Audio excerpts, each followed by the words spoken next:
Hello everyone. If you like what I'm doing here, please consider subscribing, liking, and commenting. It would really help the channel out quite a bit. Thank you very much.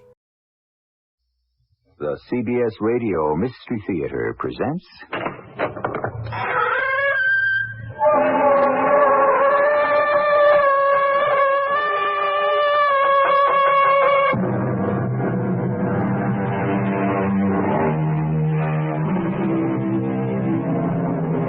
Come in. Welcome. I'm E.G. Marshall. I can think of no better opening for this tale than a quote from Matthew Lewis, a writer and poet of the late 18th century. Pale terror, trembling, guards the fountain's head, and rouses fancy on her wakeful bed. From realms of viewless spirits tears the veil, and there reveals the unutterable tale. Strong medicine. But once again, that is the burden of our story. Our little mouse has jumped at the chance, Headley. Do we move in, Hester? For a week or two. The sicker she gets, the more nursing she needs. How long will it take? One can never be quite sure. We should manage to dispose of her within 6 weeks.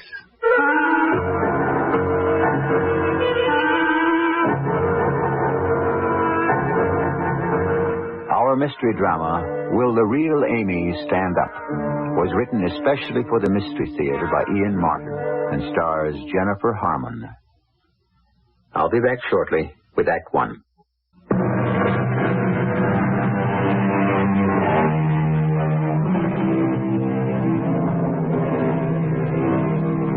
When the pain and stress of today's lifestyle whipsaws your nerves to a frazzle, do you sometimes long for a more sedate and structured life? Does the Victorian era ever capture your imagination? A time when the hydrogen bomb didn't threaten, the ecology hadn't begun to be strangled, war was the business of soldiers, and the telephone was a novelty instead of a necessity. Or, if you had been Amy Trowbridge of Lynn, Massachusetts, on the north shore of Boston Bay, wouldn't you have longed for more modern communications or an expert in psychiatry? I'll let you decide for yourselves. You can take the rig on down to the stable, Silas, but don't unhitch till I send word. I don't know how long I'll be.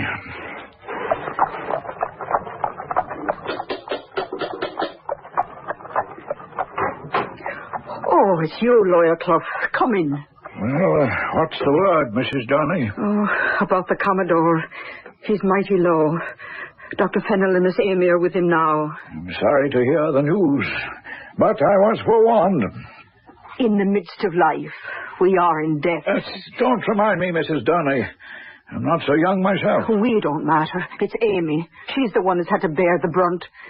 If I had my way of it... I see Dr. Fennell is on his way down. You can leave us alone, Mrs. Donnelly. We have things to talk about. I'm sure you have. And I know I'd be in the way. Oh, how is he, Doctor? Yeah, he's still with us, Mrs. Donnelly.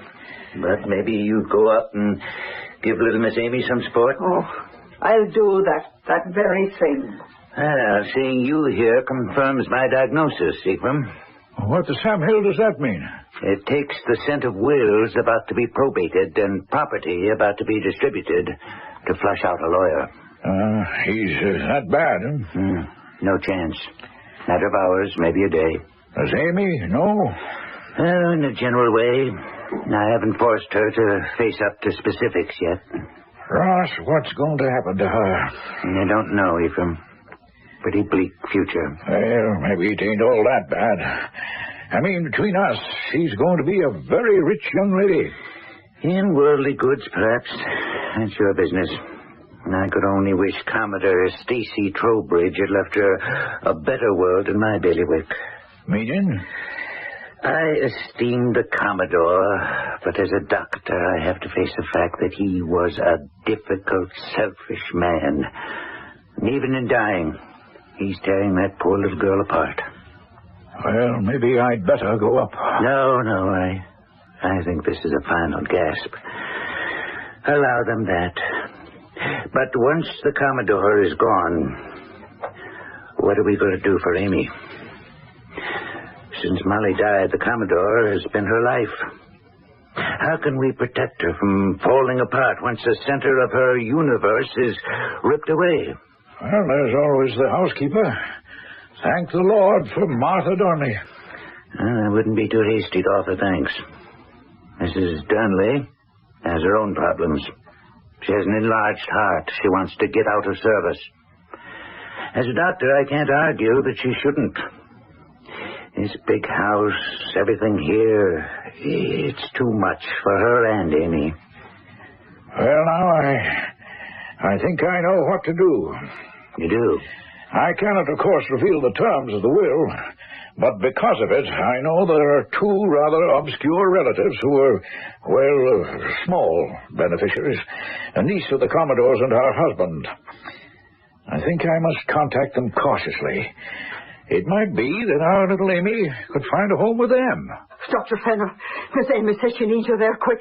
She's afraid her father is sinking. I wish I could tell her anything but the same truth. Martha, you think this is it? Oh, I do. How's Miss Amy? Oh, brave as brave. Hanging on to every bit of strength she can find to support her. But you'll stay on with her. Oh, I'll try. Oh, she's my baby. But I don't know how long I'm for this world myself. She needs more than me. Well, there are these cousins. But let's just see what the good Lord provides.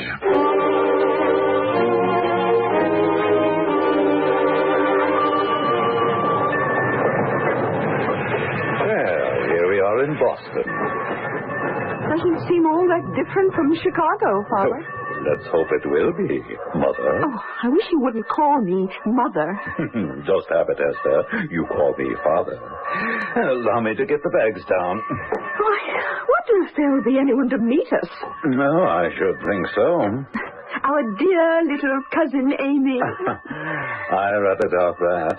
From Mr. Clough's letters, she's not feeling quite up to scratch since the Commodore sailed his last voyage. Oh, such a pity we had to be late for the funeral. Isn't it? Well, then, the bags are down. And we're in the station. Your pardon.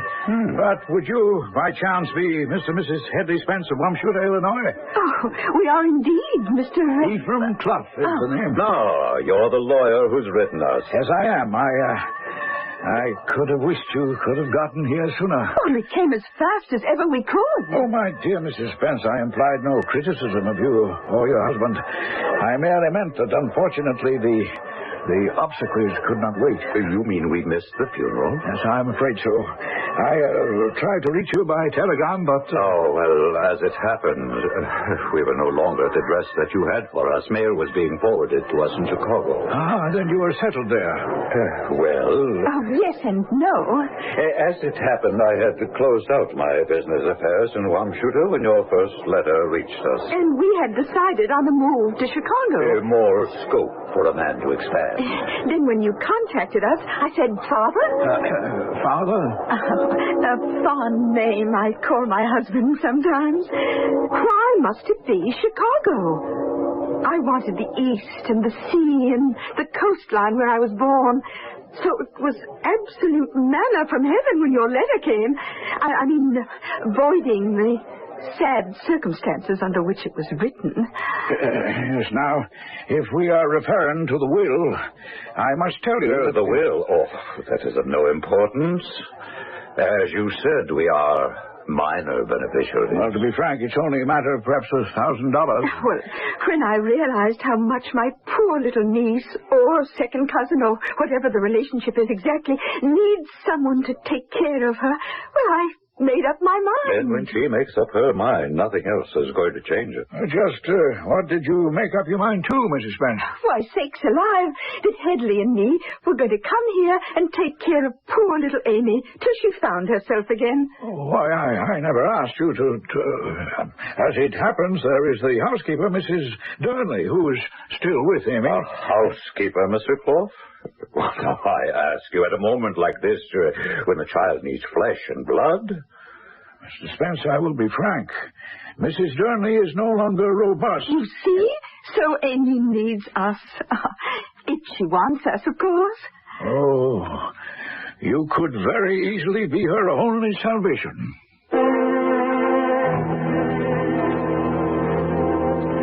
How do you do, Cousin Hester? Oh, my poor, dear little lost lamb. Oh, let me give you a hug. Oh, I thank you. No thanks to you, honey. I just want to gather you up in my heart and hold you safe. Oh, that's very sweet of you. Just right out honest, the way I feel. Me too, Amy. It's very kind of you. Oh, don't you believe it? We're kind of selfish, I reckon. Oh, how come? Well, because I know my beloved Hester so well. I see just what she sees in you. What's that? The child that we never had. The daughter that the two of us always wanted. Oh, well, I'm very touched. And I'm sorry you weren't here to see Father before he... Oh, now, don't you worry your head about that for a moment. I'm just upset about so many things. Mrs. Durnley is getting a room ready for you. Child, if we're to be any bother, don't you fret about us staying. Oh, after coming all the way half across the country and traipsing out to Lynn like this, I insist you stay the night. Now, I must warn you again of something, Mr. and Mrs. Spence. Oh, what's that, Mr. Clough? Even though I dragged you all the way here to Lynn for the reading of the will, there's very little recompense in it for you. I don't quite understand. Well, the Commodore's bequest to you is a token one. In all, not much more than $1,000. The entire estate is left to Amy. It's a remarkably sizable amount, I must say. But then, in a sense, you are major testatee, since in the case of Amy's demise, the entire estate would devolve upon you. Oh, lawyers, why must you all be so morbid? Hedley and I are not here with our hands out. What concerns us is that poor child. She's a nervous wreck. Well, what's going to become of her? I don't know. Dr. Fennell is seriously concerned about her. See, her father was a demanding man. All through his long sickness, he kept Amy quite literally chained to him in this old dark house all alone, just as shut in as he was. Well, I think, always supposing Amy would like us to, that for a while we should stay on with her, help her to find herself. Ah, now, that's most generous of you. I'm sure Amy will jump at the chance.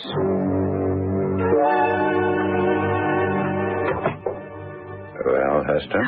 Our little mouse has jumped at the chance. We move in? For a week or two.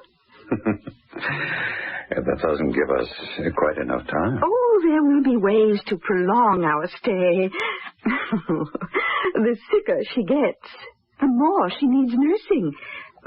How long will it take? One can never be quite sure. The young have more resistance. And we must take care. Oh, still, I should imagine within 6 weeks. Oh, and we'll be rich again. Forever, my love. Once little Amy joins the Commodore in, if you'll excuse the pleasantry, Davy Jones' locker, you and I will be set for life. Remember my quote at the top of this story, and there reveals the unutterable tale? Well, we've had our first revelation.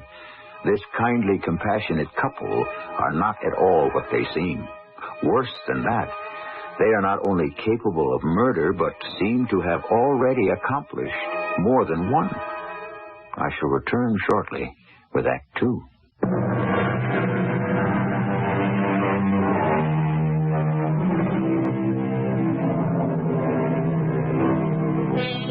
Let's review the situation quickly. A young woman, Amy Trowbridge, just past her 21st birthday, finds herself alone and suddenly very rich. But many years of caring for her invalided father has left her ill-equipped to face life. The family doctor fears for her sanity. The family lawyer is concerned for her physical well-being. And at this moment, two kindly and compassionate cousins turn up as if they were an answer from heaven. Is their offer to care for Amy accepted? There now, darling. You're all tucked in. Your cousins, or whatever they are, wanted to say good night. But I think it's better you just drop off without any more excitement. Oh, they're very sweet, but I'd rather not see them tonight. Well, then let Martha handle that. Is it right, what I hear? What, Martha? Well, that Mr. and Mrs. Spence are going to stay here for a while. Well, it's been discussed. Would you mind? Oh, me? Mind? Whatever for, child? Well, this is your home. This will always be your home as long as you want to make it so. You mean to stay on here, Miss Amy? Well, what else would I do? Oh, sell it. Blow all the cobwebs out of your dear little head. Go to Boston. Start fresh. Begin to enjoy life for a change. Oh, wouldn't I love to? But it's not for me, Martha. Why not? You're young. You should be looking forwards to what life can offer you, what it could be. Only I can't. Only look backwards and see how it was a long time ago. If only I'd realized then how happy I was. I wish it could be that way again. Well, you and me will make it that way. So, as long as you want to stay on here in the only house I've ever known as home, I'll stay with you. Oh, now I can sleep. Except, what about my cousins? Oh, well, if they want to stay on for a while, why not? They're extra company. And the good Lord knows you could use that better than solitude. Good night, Martha. Oh, good night, my baby.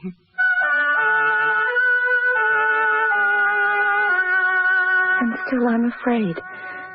In spite of all the people who will protect me. I've always been afraid. Why? Was it because I was so sound asleep that night when Mother was crying out and we were all alone in the house? And I never heard her until it was too late to call the doctor. Dr. Fennell. Dear Dr. Fennell. He said there was nothing that could have been done even if I had wakened. It was a heart attack and took her mercifully. Not like Father. Not like the Commodore. All those years in pain till I hated him as much as I loved him. Only now he's gone. What am I going to do? What do I have left to live for? I just talked to the housekeeper, Martha Durnley. About her retiring as she wants to do? No, damn it, about her staying on as she wants to do. Oh, why would she want to stay on? Oh, I haven't time or patience to divine her thoughts. I only know that for our purposes, that woman has got to go, Esther. We must have that girl without interference, so that the whole scheme will be a success. We will, my beloved, we will. If Martha Durnley has to go, we'll figure a way. Well, I already have it in mind. The main object is to get the girl totally isolated. Drive her into an insane asylum or bury her 6 feet deep like my former wives, just as long as the estate comes to us. Well, how are you going to get rid of the Durnley woman? Hand me a pillow from the bed. What? Do as I say. Oh, yes, of course, Edmund, dear. Here. This should do it. Nice and solid. Oh, what are you planning? It has worked before, Hester. No reason why it shouldn't again. You do remember that my poor first wife had a weak heart? Oh, yes. So does the housekeeper, I understand. It won't be all that surprising, will it? That with all the excitement and the nervous pressures of the Commodore's death, that at her age it suddenly gave out.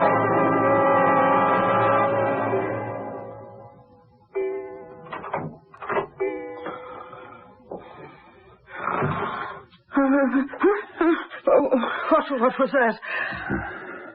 Who is it? Who's there? Don't touch my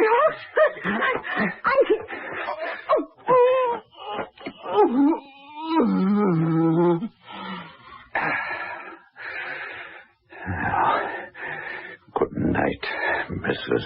Durnley. Sleep tight.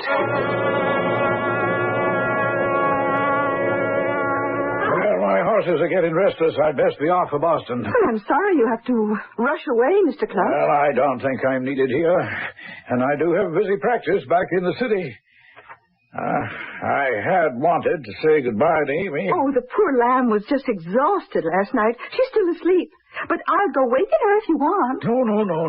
Let her sleep. More important for her health. I did intend, though, to have a few words with Mrs. Durnley. Have either of you seen her this morning? Well, I suspect she overslept, too, with all the emotional turmoil.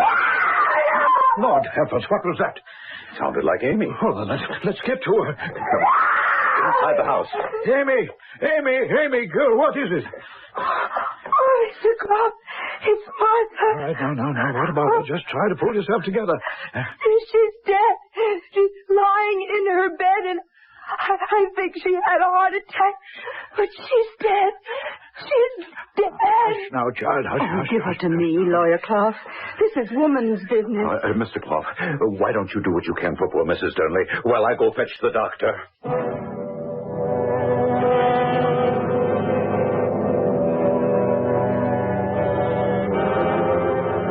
What was it, Doctor? Not surprising, given her condition and her age. She's dead? Oh, yes. Must have happened during the night. Yeah, I'll issue a death certificate. But where will I see... Well, as far as I know, there are no relatives. This was the only home she had. I suppose it's the main reason she put up with the Commodore as long as she did. That and Amy. How is she, Ross? Well, it isn't exactly the therapy I'd have prescribed on top of her father's death. I'm worried about that child. Well, should you put her in the hospital for a rest cure? I don't think so. Could be the worst possible thing for her. Then she might give up entirely.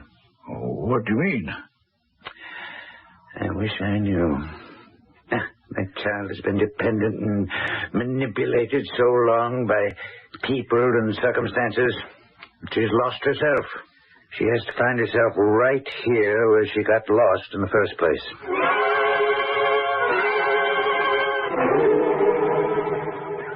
Don't forget to keep in touch. We will, Mr. Clough. Won't we, Amy? Oh, yes. Amy promises she will. I will, Uncle Ephraim. I will. Oh, it's getting some chilly. Amy? Are you all right, dear? Oh, yes. Yes, it's just... Oh, there, you see, it is cold. Come on now, children. Everyone inside. All right, dearie? Oh, I'm all right. I'm just... I don't know how to say it. Feeling a little strange with us, Oh, I didn't say that. Oh, my love, you don't have to. Of course you feel strange with us. But that'll pass.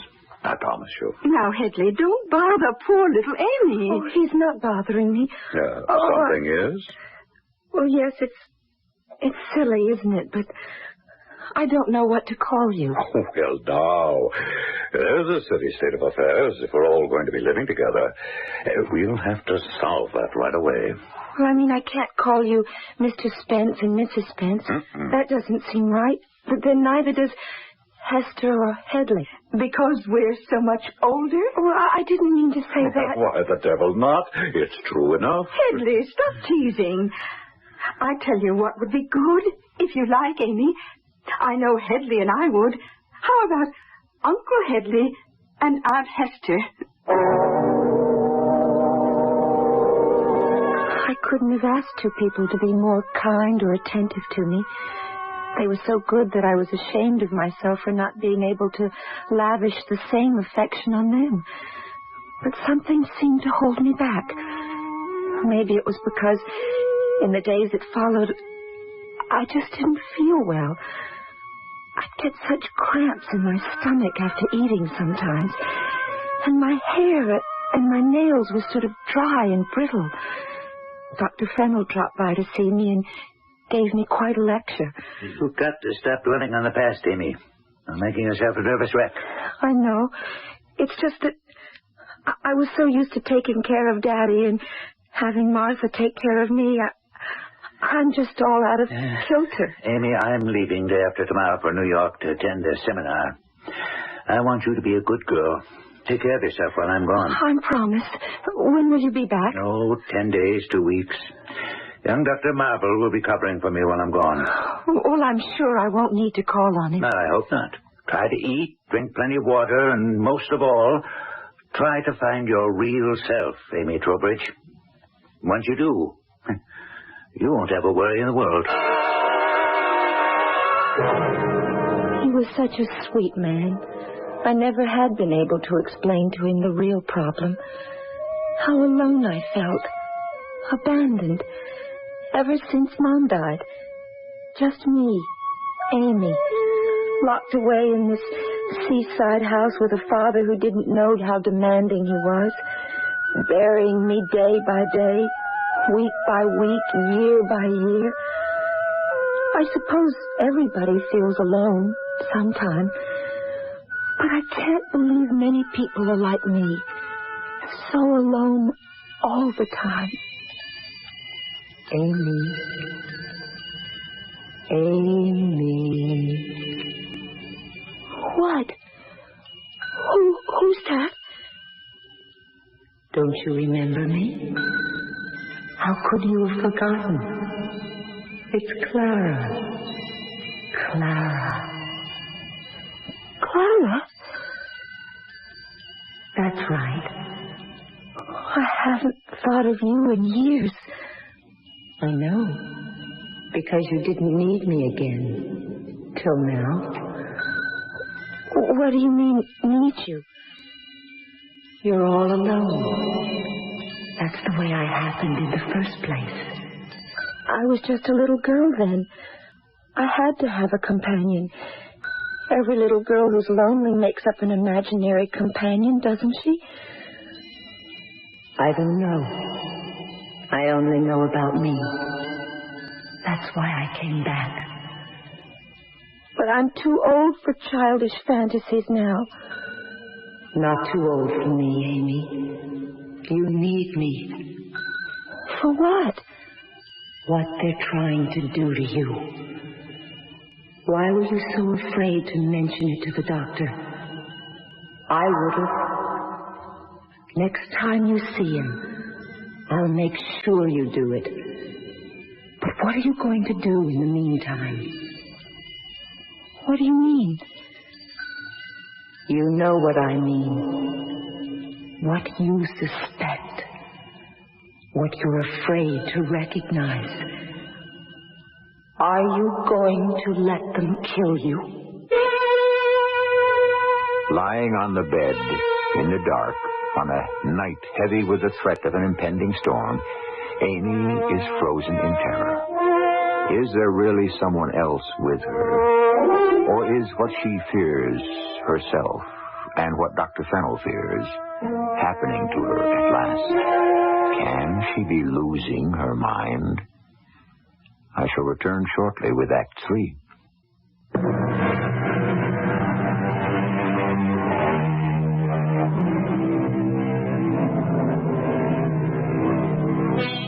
Desperately, Amy's eyes try to pierce the darkness in the room.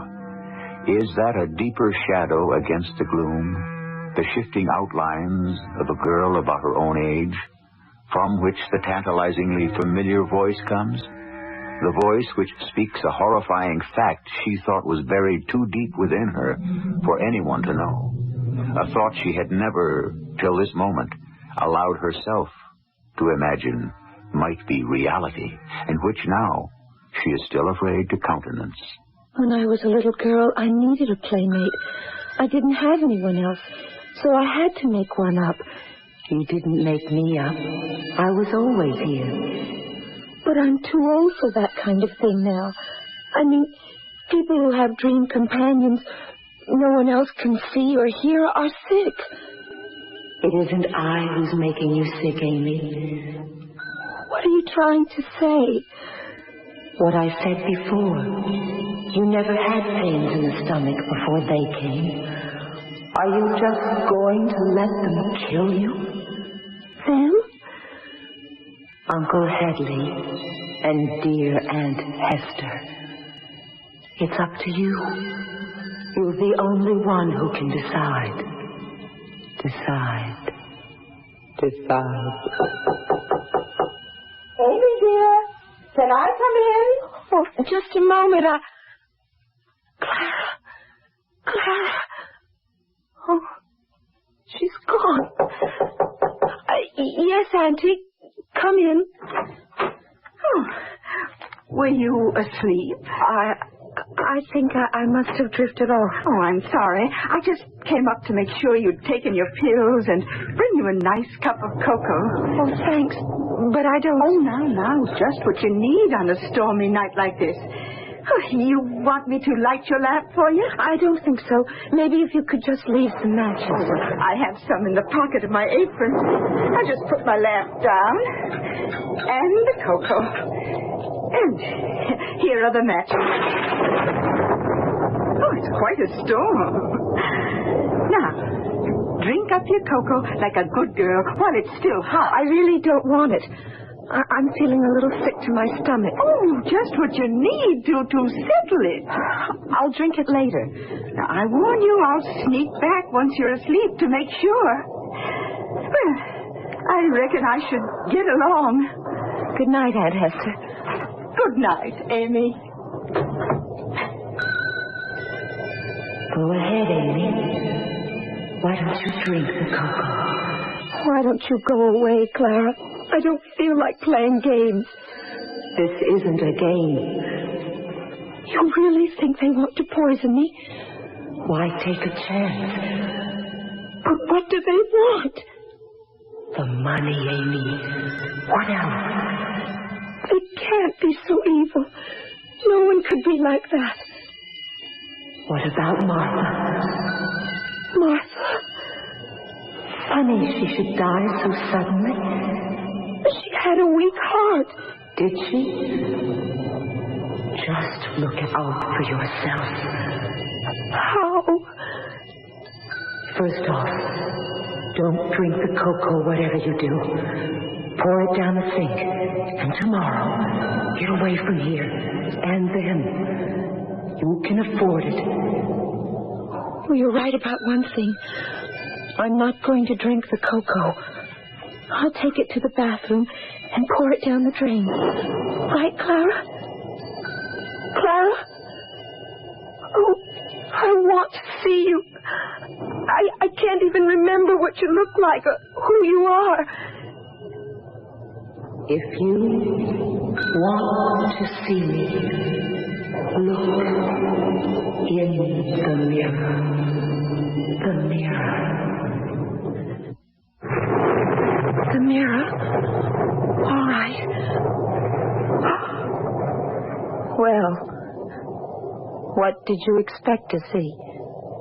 There's nobody there but you. A pale, sick, wasted, silly-looking little girl. Whatever became of the girl you once were? Amy Henderson Clara Trope. Clara. She said her name was Clara. But that's my name. That's me. Amy, my dear girl, what are you doing up? Why, Uncle Hadley. Oh, you didn't have to wash your cup if you were finished, dear. You know I always... But you haven't drunk any of it. I just didn't feel like it tonight. What were you going to do? Pour it out and pretend that you drank it? I was just taking it to the bathroom. Now, you know you're supposed to have that relaxing drink every night. Doctor's orders. Well, if she doesn't want it one night... Oh, no. If we're to take care of Amy, she has to follow orders. I take my pills.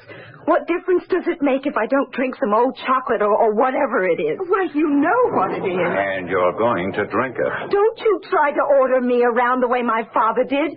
You're just my uncle, and I don't have to take orders anymore. I can do what I want. That may be what you think, but while I'm in charge, you are Get your hands off of me. You're going to drink that. Henry, I wouldn't. The way you act. If I had to kill myself first, I wouldn't touch it. There. You can't make me drink it now. You little hellcat. If you think breaking a cup is going to stop me from getting... Henry, you should be ashamed. I'm sorry. Of course, nothing is going to stop us from doing our duty and trying to care for Amy as the doctor prescribed. But there's such a thing as overdoing. If Amy doesn't want a hot drink at night, well, she's a big girl now. There's no reason why she has to be treated like a child. I know, Hester, love. I'm ashamed of myself. Please, forgive me, Amy. Yes, it's all right.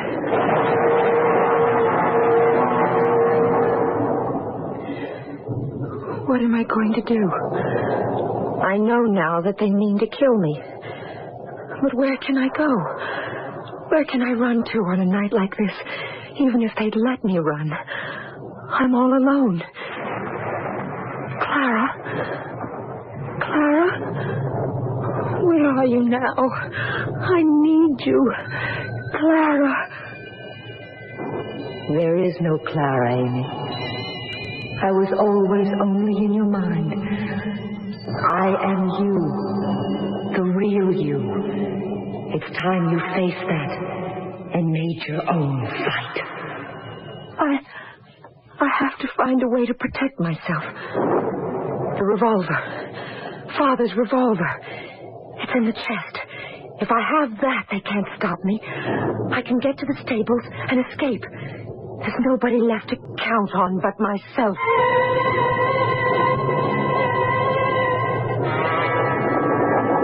Esther, she knows. I don't know how, but she knows. Knows what? That we've been trying to kill her. What else? She has to go tonight. How? On a night like this, 1,000 ways. Perhaps with a pillow like the housekeeper. Oh, whatever way we can devise. Don't be so sure, just because you've gotten away with it so often before. When you lose your temper, you don't remember to think. We have to be very careful. Why? Nobody knows us in this part of the country. We've buried the past. The thing to do is to strike and get out as fast as we can and take care of this little girl. As long as we know she's alone and helpless. Who is it? Shall I raise the lamp to let you know? It's Uncle Headley. And Aunt Hester, stay where you are. Why, Amy, darling, what's come over you? I want you to get out of my room. Well, I'm afraid that's impossible. We have some things to settle. Not any closer, Uncle. This is a gun, and it is loaded. Have you lost your mind, Amy? We're your friends. Of course we are. I haven't any friends. I've just learned I have to depend on myself. You need a gun for that? To save my life. Would you have the nerve to shoot it?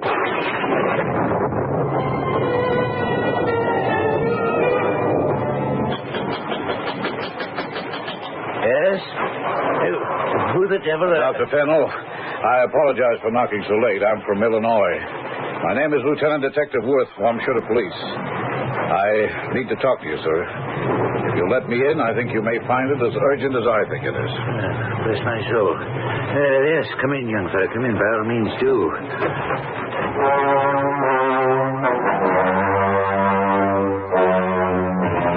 I can't quite comprehend it.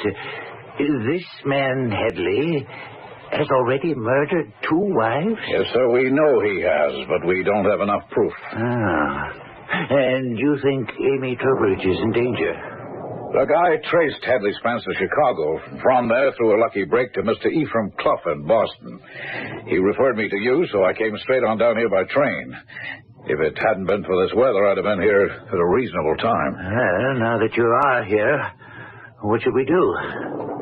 Well, I don't have any warrant for an arrest in your estate yet. If I had, I'd have broken into that house tonight. All I ask is you to take me there. We may not be able to catch him yet, but at least we might prevent another tragedy.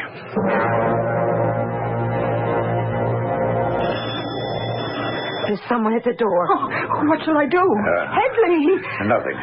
Wait. Maybe they'll go away. They can see lights. Why should they? Then if we're trapped, things still have to be as we planned. Headley, what are you going to do? He has to be dead for us to win out. Now, don't point that gun at me, Amy. You wouldn't dare shoot. To save my life. Give me the gun. Stay away. You wouldn't dare shoot. That's something I never planned on.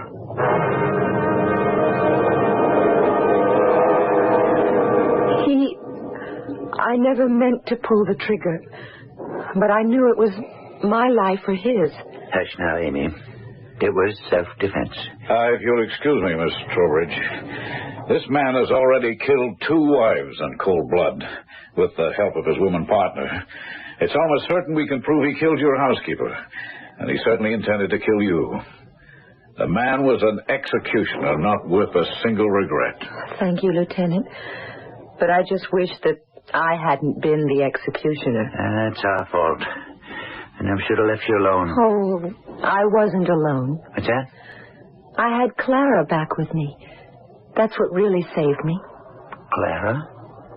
My childhood playmate. My other self. Amy, perhaps this has all been too much for you. I'll give you a sedative now. Oh, dear Dr. Fennell, don't look so worried. I'm not a candidate for a sanitarium. You know who Clara really is?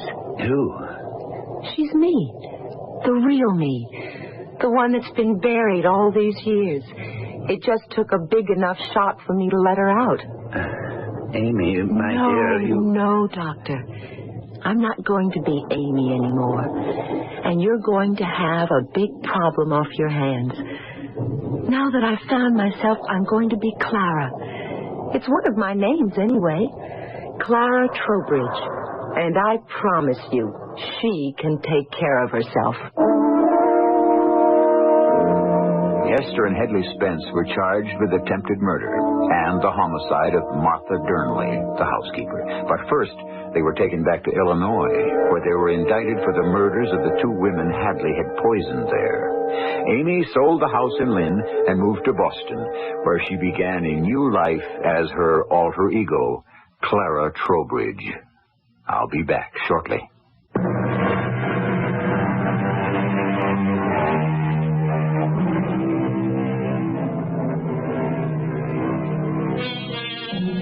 What's in a name? That which we call a rose, by any other name, would smell as sweet. It's a sound truism, but like all truisms, must have its exceptions. Amy Trowbridge wouldn't have agreed with Juliet, for with a new name, she found a new personality and a new life. So let's round this out with another quote. Who hath not owned, with rapture framed, the power of grace, the magic of a name? Our cast included Jennifer Harmon, Ian Martin, Ray Owens, and Bryna Raeburn. The entire production was under the direction of Hyman Brown.